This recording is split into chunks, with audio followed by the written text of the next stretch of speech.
But Arsenal has been going every 3 days since like October, November, whenever the last international break was. They've been going.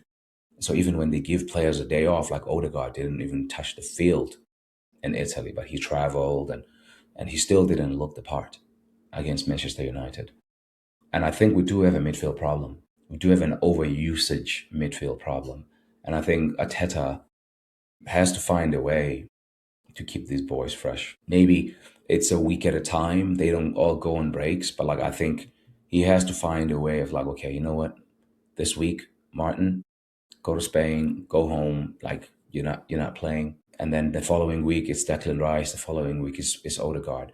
And Odegaard hasn't played a lot of football, by the way, but maybe he doesn't get a break and he plays with the juniors against Kairat because him and Big Gabby and some of the guys who've been injured, maybe it's not a fatigue thing for them, but like Saliba has been making some mistakes recently in his reads.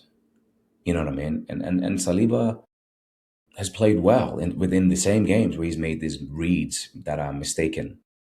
Like I remember the one time I think it was against Chelsea, maybe, where he plays a back pass to Raya and Raya was coming for the ball.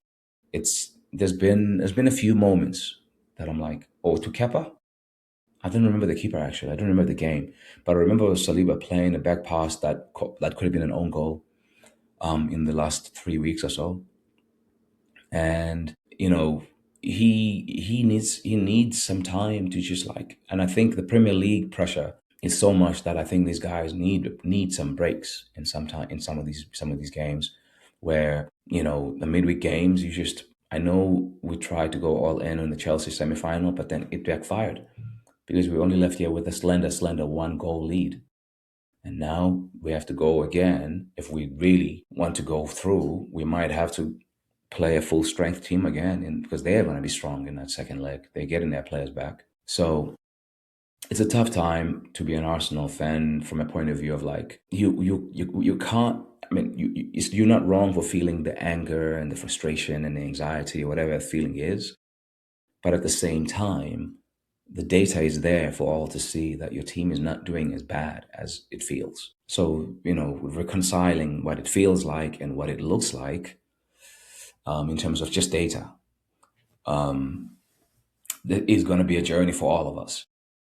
Sometimes people are going to lean too much into the data to rationalize everything. And sometimes people are going to lean a lot into emotion and disregard data.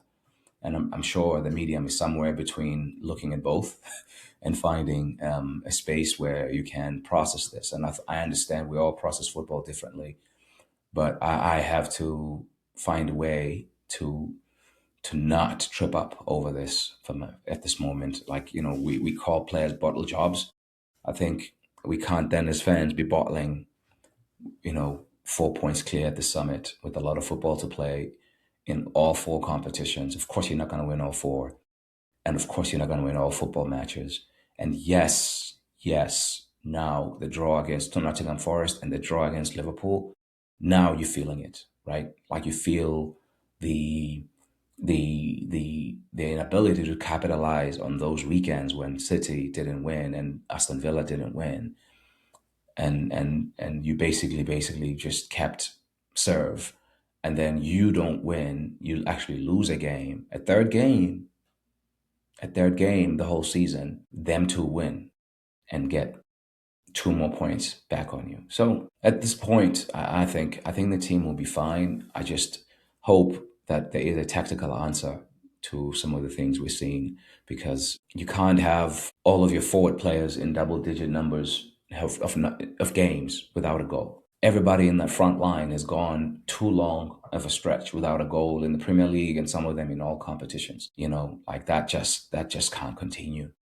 I think Gyökeres hasn't scored in like 10 or so Premier League games, and I think the one goal he did score is a penalty against Everton or something like that. Like all of them have like bad numbers.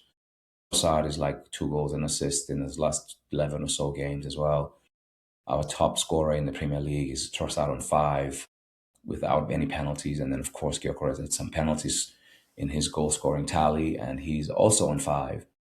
And then the next leading goal scorer for Arsenal is own goal, 4 goals.